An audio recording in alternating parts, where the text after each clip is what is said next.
Hi, I am Michael King, founder of Transformational Coaching and Consulting. Hi, I'm Tony Evans. I'm a clinical licensed marriage and family therapist at Transformative Counseling.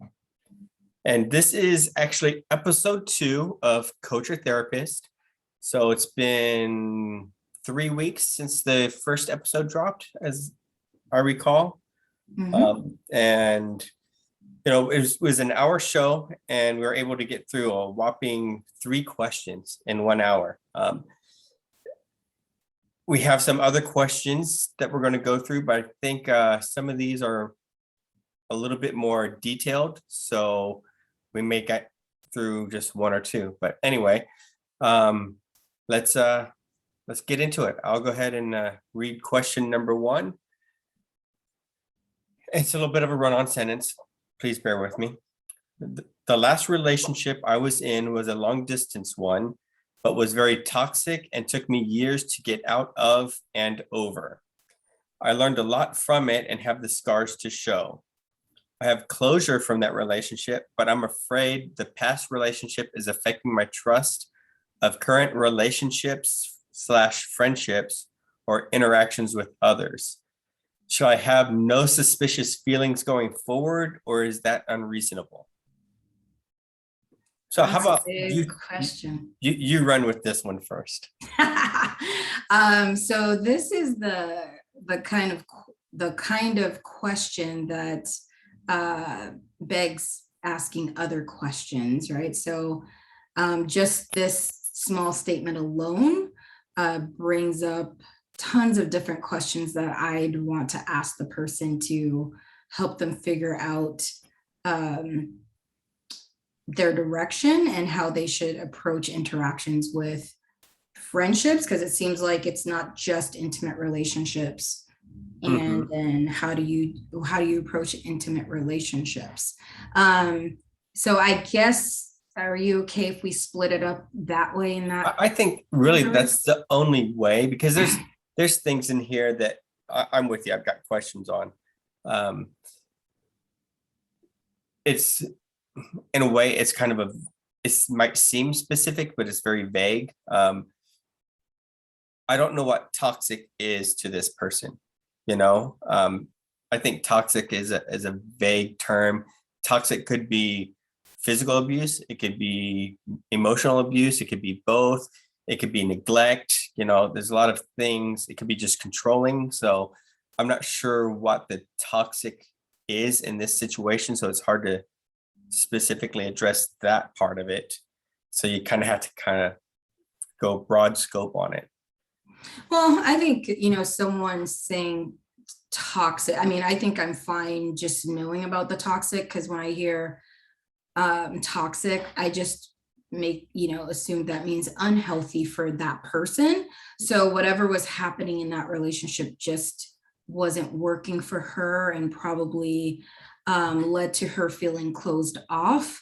And like she said, suspicious and distrustful of other relationships. But then it seems to span into even friendships, and I would assume even family relationships as well. So just taking it from that lens of being in a very unhealthy relationship, regardless of the type of abuse that was happening, I think we can still help and give some guidance, or kind of sort through a couple of things with just that piece of information. Okay. Mm-hmm. So why don't you go ahead and, since we're breaking up into pieces, go ahead and address piece 1. So I guess looking at the first piece is, do you feel that you have done the work that you needed to do to process what has gone on? She's saying that it took her a while to get out of it and to get over. Even those are two different processes, right? To get out of a relationship is one process, and then once you're out, then you have to work on dealing with the trauma that you've experienced. And that typically takes a while, right? So is this person diving into relationships sooner than they're ready for?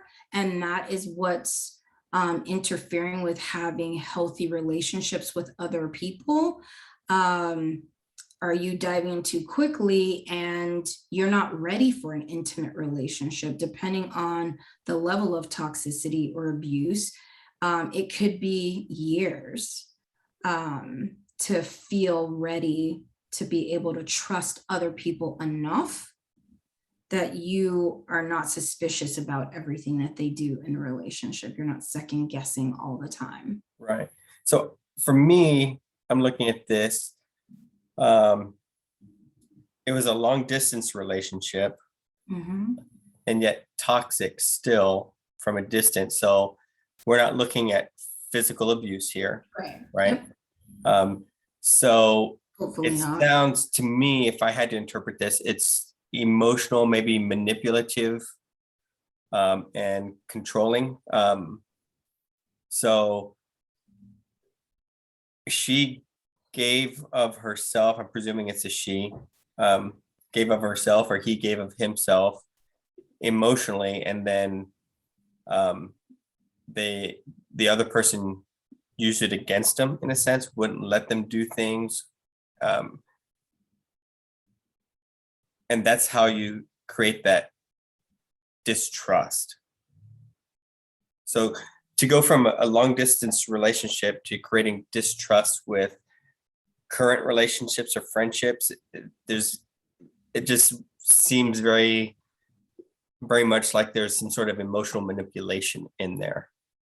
Oh, absolutely. And that's why I'm saying for any abusive relationship, there, even if there's physical, there's always mental and emotional that goes on with it. And then sometimes you just have mental and emotional. Mhm. And I'm not ruling out necessarily physical, because in long distance relationships, people take the time and make the time to go see one another. So who knows what happens when they were in the presence of each other, especially if there was manipulation and control happening while they were apart. Right? It Mhm. wouldn't stop because they're in person. Right. Um, Now, this person says, I have closure from that relationship, but I'm afraid the past relationship is affecting my trust of current relationships. Um, I think the question she's trying to get there is, I wonder if this person, I keep saying she, I think it's just because the she's tend to be more willing to vocalize this particular issue. Um, Mhm. but I think what this person's really asking, is, do I really have closure if I'm still having these suspicious feelings about other people? Yep, that's a perfect way to phrase it. And I think that is definitely where we should head. Um, which is why I was asking the question, are you at that point where you actually can have relationships? Because the assumption is if you have closure, then you are at a point where you can move ahead to have Mhm. better relationships and not enter into another toxic or unhealthy relationship. So if this person has closure and is ready to move forward and pursue a relationship, um, but then maybe some things are said, or maybe there's an action that brings her back to that past relationship, does that mean that there's no closure, or does that mean she's just had an experience and she's going to be aware of it and she just needs to watch?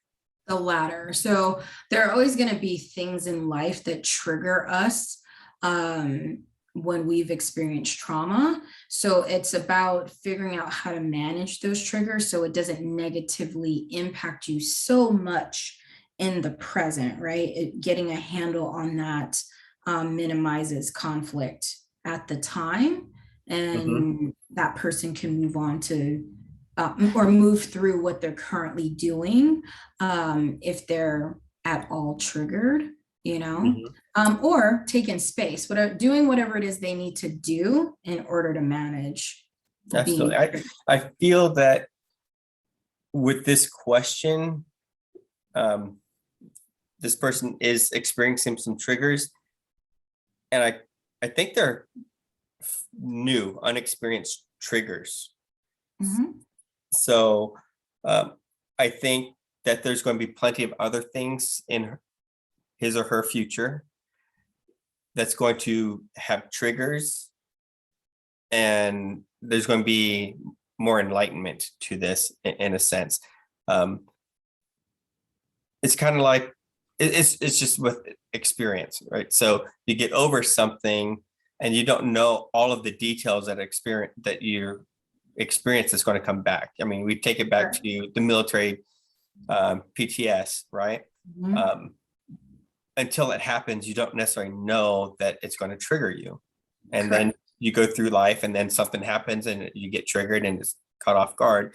But after Yep. it happens that first time, then you hopefully have pieced it together and then you can develop a plan on how Mhm, to address. So um, to me, I would encourage this person to talk to a therapist, mhm, um, and talk about these things that have triggered her recently with these friendships and potential relationships, and then probably trace it back to that relationship and then formulate the strategies and probably during that conversation to going back to forward, you can identify some potential future triggers to be prepared for.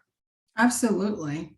Definitely, I'm always going to recommend therapy. And this is definitely stuff for therapy, like you're illustrating, tracing things back, right? There are things and like environmental things, our family of origin, our own temperament, um, that shape our psychology, that allow for us to be in toxic relationships, right? And I Mhm. think it's important that that be part of the work, is to figure out, well, what is it about my life so far that got me here? What have I learned? So I don't get into a situation like that again, right? And a lot of that has to be around our value for self, our own Mhm. self-esteem, um, things like that. Pain Figure out what we will tolerate and won't tolerate in relationships, right? exactly. But a lot of that is dictated or was modeled for us at some point in our lives, right? Typically through family. Mhm. Um, so therapy would be great to figure those pieces out. And I think that would help this person feel a little bit more confident about approaching relationships and friendships.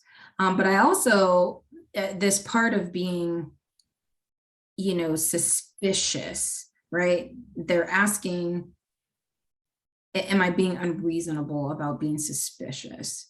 And I guess the simple answer would be no. I think you should always be suspicious of people. Right? When they enter our lives, you want to figure out, oh, how do they fit into my life? Do Mhm. they add to my life, or do they detract from my life? Right. And so you want to do that kind of assessing when you Yeah, meet people, right? yeah. So I look at that and unreasonable. I agree with you, but I'm disagreeing with you. And let me explain, because I don't think we really have much of a difference. I just have a different perspective on it than you Mm-hmm. at the moment. Um, uh, I think there is an unreasonable because I think you can take yourself down a path of paranoia. When you see one friend talking with another friend, and then they laugh and then they look at you, you have the opportunity to say they're talking about me, they're making fun of me, and they're laughing at me. Um, but it may not be the case at all. They may have just talked about something that was funny and then noticed notice this person walk into the room or something, and they look up. There's movement. It catches the eye. So it could be very circumstantial. Right. So I think if anytime two people are talking, you become paranoid or you become suspicious, I think that would be unreasonable. But that's again Well, a piece to be addressed with the therapist. Well, I look at this question as a question about trust, right? Mhm. So are you coming from that perspective of I trust until they give me reason not to, or do you distrust and then have people prove that they are trustworthy, right? Right. So I'm going from that perspective. So I don't, so that's why I'm saying it's not unreasonable to assess people. I don't necessarily, I'm hoping this question isn't about being paranoid, like suspicious to that point of Mhm. paranoia. I haven't seen in my work that people get that way from toxic relationships or abusive relationships. It's usually literally specific to certain types of interactions that just remind them about the relationship. It's not typically like things what you're describing. It reminds me of adolescence. Um, People are suspicious Oh, and overly sensitive in adolescence. Um, so just like, should I have no suspicious feelings going forward, or is that unreasonable? Quite honestly, that question as a standalone, I think suspicion can be healthy, and it's mhm. a defense mechanism. It's there to protect you from being scammed, being mistreated, and things along those lines. It would be better to have your red flags up and your yellow flags up and investigate than to just open up your wallet, give them your ID card and your social security number and hope for the best. Right. And so the piece I'm talking about is that defensive piece, right? Mm-hmm. That's, I think, like you said, healthy suspicion. And so I'm hoping that's where this person's at. Mm-hmm. I'm hoping it, that's what I'm saying. I hope it doesn't rise to this other level of, I can't be in relationship to anyone at all. I would hope that this person throughout their lives has developed healthy relationships with others. So when that toxic relationship ended, that they had other people that they definitely knew that they could trust, and those relationships were not going anywhere. Those people didn't judge them about it, and their friends are just happy that they're now out of the situation and they can start moving on, right? If that person did not develop these type of relationships, I question why, but I also know that when you're in a toxic, unhealthy relationship or an abusive relationship, one of the goals of the abusers is to get you isolated Mm-hmm. from other people. And so there could be this aspect of the person was lacking in social connections and therefore wasn't using their social skills anymore. And so that piece is kind of lost on them Mm-hmm. currently.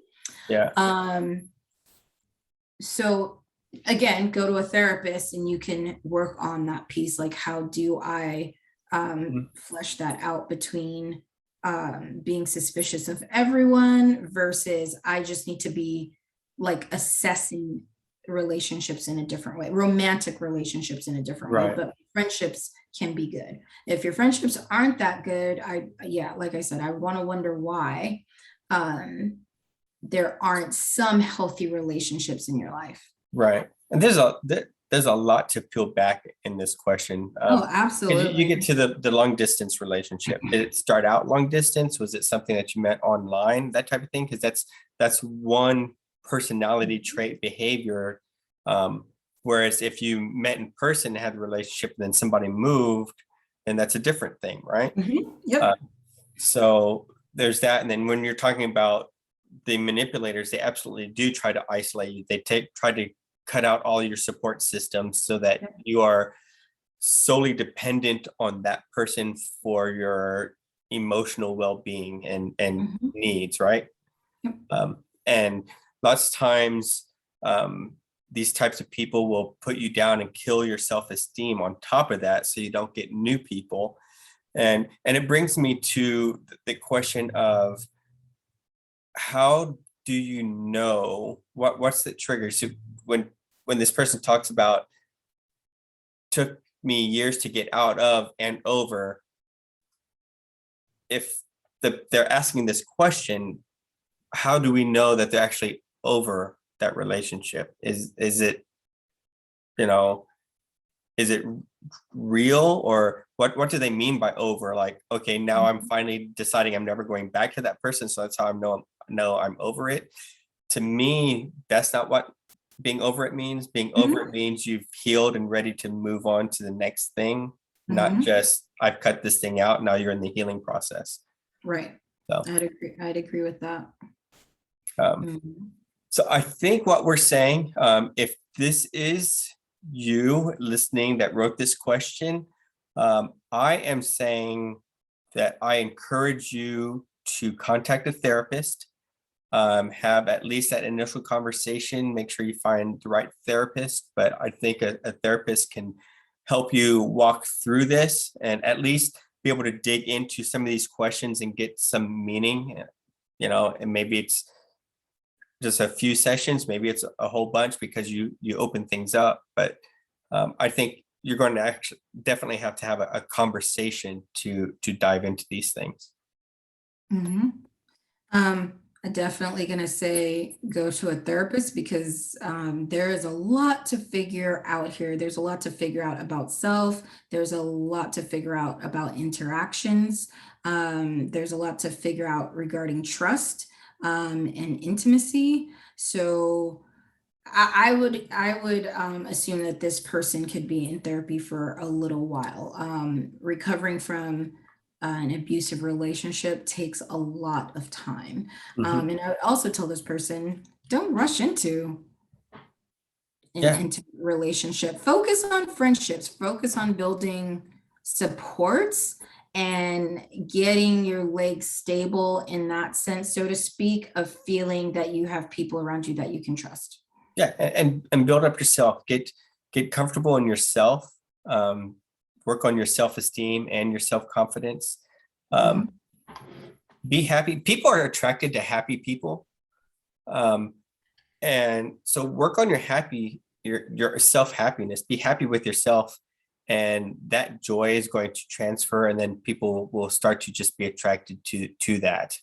And it'll be a lot easier than trying to force something, and it feels fake, um, and that type of thing. And it always feels weird. I mean, I remember trying to figure out how to ask girls out on dates when I was in, well, honestly, since junior high, and it's always been, you know, I've never been good at it, just going up to a stranger, because it's always felt so fake and artificial. Like I'm after something specifically, Mm. and it's just weird. But if it's a girl that's sitting next to me and she's letting me look at her homework or her test so I can get a better grade and that kind of stuff, then there's a natural relationship developing, and that's always easier. um, Mhm. so um, just get that self-confidence going and find a therapist. Mhm. So, Yep. all right, I think we've beat that horse to death, even though it was already dead. Um, and we'll go into the next question. All right. Um, I really don't like conflict.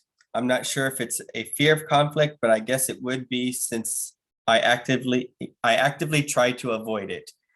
This does affect me at work, since I make choices not to create or implement some programs for fear of falling short of the goal, or rather providing the service promised and having to deal with that with customers and directors. So I guess the question is, would this be a coaching issue or a therapy issue? Mm. Um, yes, I think the answer is yes. Yes. Um, Yes is the I short would answer. really like to know the source of the fear. Why do you have a fear of conflict? I don't think there are very many healthy people that sit out their lives to run into conflict. What do you want to do? I want to create conflict for a living. I don't know. I don't know any healthy people that want that. Okay. I think it's natural to avoid conflict. I think it's natural to try to have harmony. And then I think conflict comes just from the disagreement. And so what happened in your life that made this something that you really, really disliked? I'm guessing bad experiences in handling conflict. Not necessarily abuse, but maybe you tried to handle some stuff, it didn't go the way you'd like, and you just got gun shy. And that's understandable. I know a lot of people who are gun shy. I think the coaching part comes from the work side. If it affects you at work, then let's talk about that. I can help you with that. We can get into the sources where the conflict might happen and have strategies. What's likely, and run through the scenarios. So what's the fear here? Okay, the fear I'm going to not be able to provide this service. Okay, let's talk about this service. How can we make sure this service is successful? And so we can create those plans and those strategies, and address all those concerns and make sure that it's handled. Mhm. But if the person is just simply afraid of the conflict as a whole and wants to avoid anything that is going to create conflict, then there's something greater there, and that's where the therapist comes in. Thank you for that nice segue. I was just going to say, I think there's more to this than what this person is presenting. I think fear of conflict, like you pointed out, natural. No one looks for conflict. But the simple fact that this person is pointing out avoidance, and the avoidance impacts their work, it sounds in a pretty significant way. I would take a guess that avoidance exists in other aspects of their life also.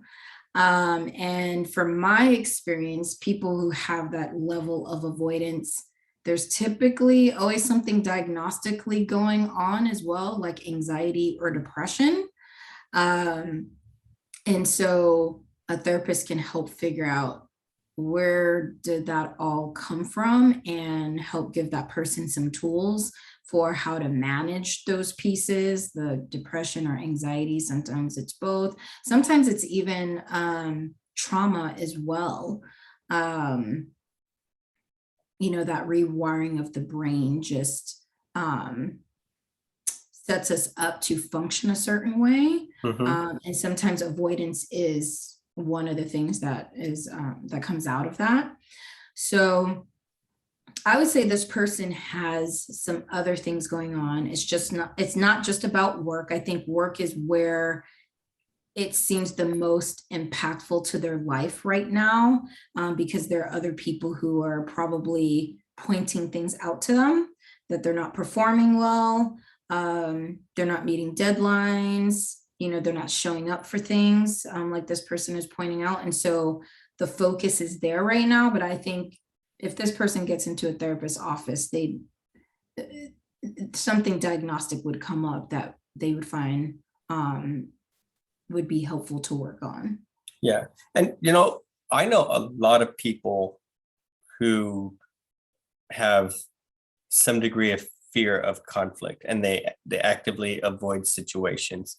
And so this isn't something that's rare or makes you weird or anything like that. Exactly. So it's nothing to be embarrassed about. I mean, I know big, strong guys who are afraid of conflict. It's weird because you look at him and you're like, man, he hit me once, I'd be dead, but he's afraid of conflict, and he'll back down.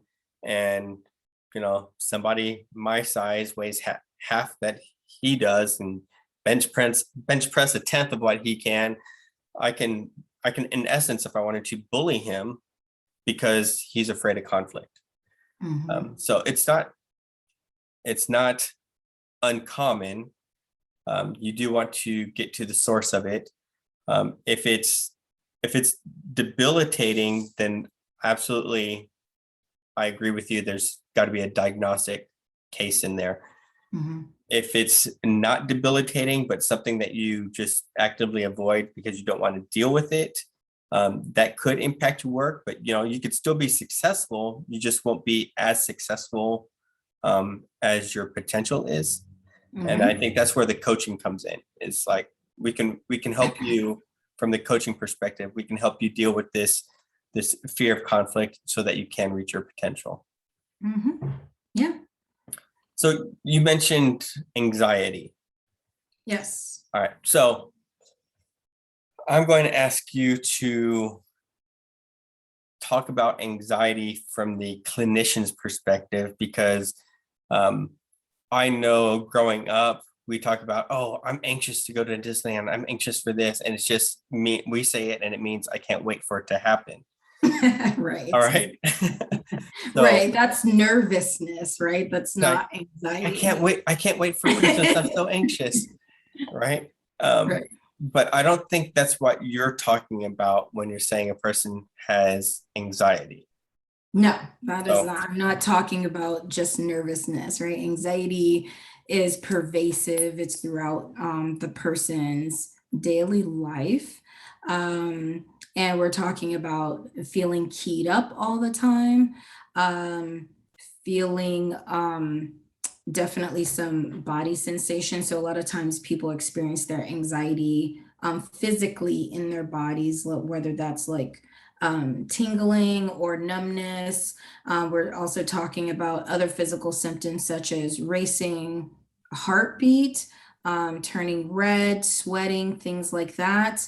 The person has racing thoughts, thoughts that are uncontrollable or might seem intrusive. And then there are other impacts to like appetite. Maybe they have a decreased appetite or they have an increase of appetite, as well as impacts to sleep.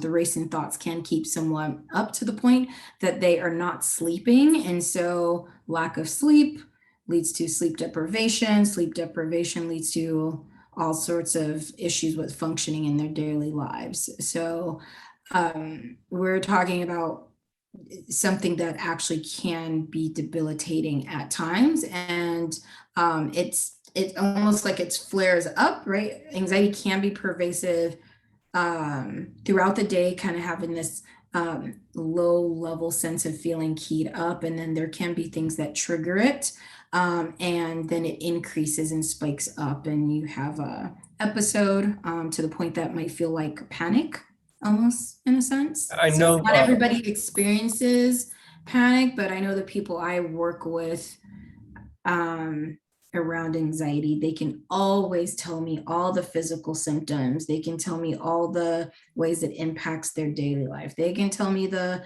cognitive pieces around the changes in thoughts and things like that.